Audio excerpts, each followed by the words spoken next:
Planting Stories, The Life of Librarian and Storyteller Pura Belpré.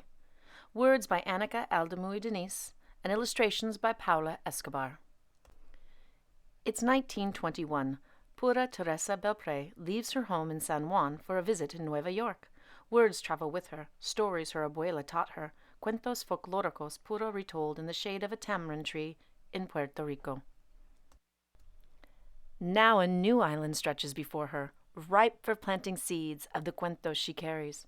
Manhattan, a city of hustle and bustle, bigger, louder, crowded, yet alive with hope and possibility. What began as a visit to celebrate her sister's wedding becomes her first steps in a new land, y una vida nueva for Pura.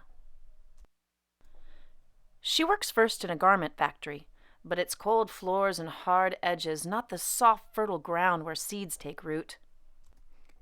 Then, a golden opportunity, una bendición. The library needs a bilingual assistant. Pura speaks Spanish, English, and French.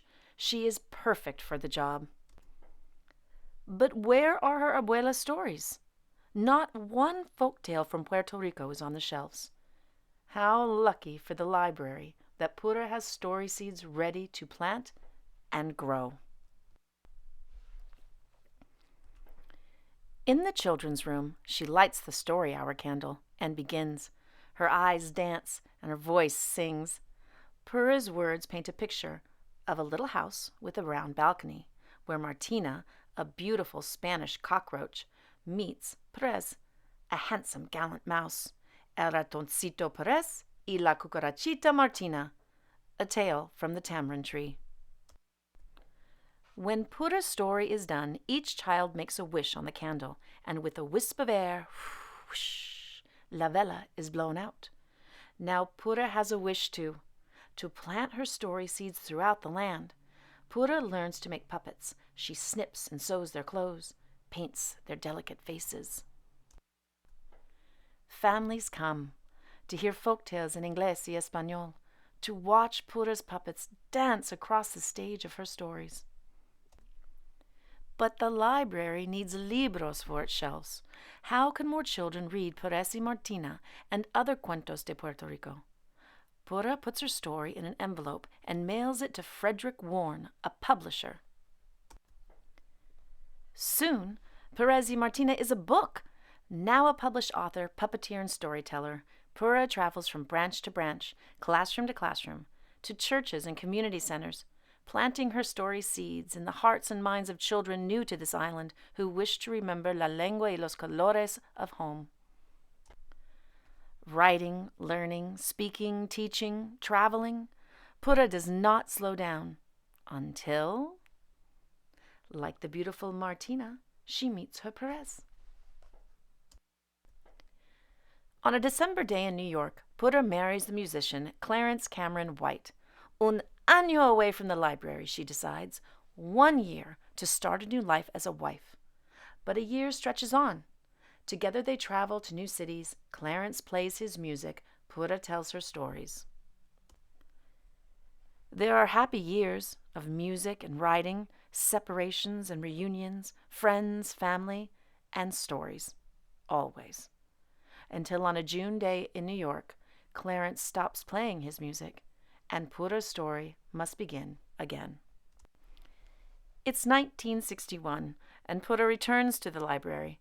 There are others now, storytellers, who make puppets dance, who read Perez y Martina, The Tiger and the Rabbit, Juan Bobo, The Three Magi, and many more of Pura's stories to the children. The seeds she has planted, the roots that grew shoots into the open air of possibility, have become a lush landscape into which she steps as though she had never left. Pura Teresa Belpré was born in 1899 in the rural town of Sidra, Puerto Rico, to a family of storytellers. Many of the folktales she learned as a child were told to her by her grandmother. For Pura, opportunity arrived at the New York Public Library. After working briefly in the garment industry, Pura was hired as a bilingual assistant at the 135th Street branch in Harlem. Her job was to find books to create programs that would help appeal to the neighborhood's growing Spanish-speaking community. When Pura discovered there weren't any actual Spanish books in the library, she wrote them herself. They became the first mainstream Latinx storybooks published in America, putting to use the skills she'd been learning in library school. Pura made colorful puppets for bilingual story hours and hosted traditional Latinx holiday celebrations featuring folk tales performed in English and Spanish. Spanish-speaking immigrants who once thought the library wasn't for them now felt at home.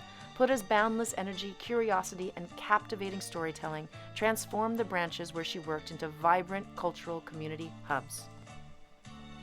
On the eve of her death on July 1st, 1982, Pura received a Lifetime Achievement Award from the New York Public Library.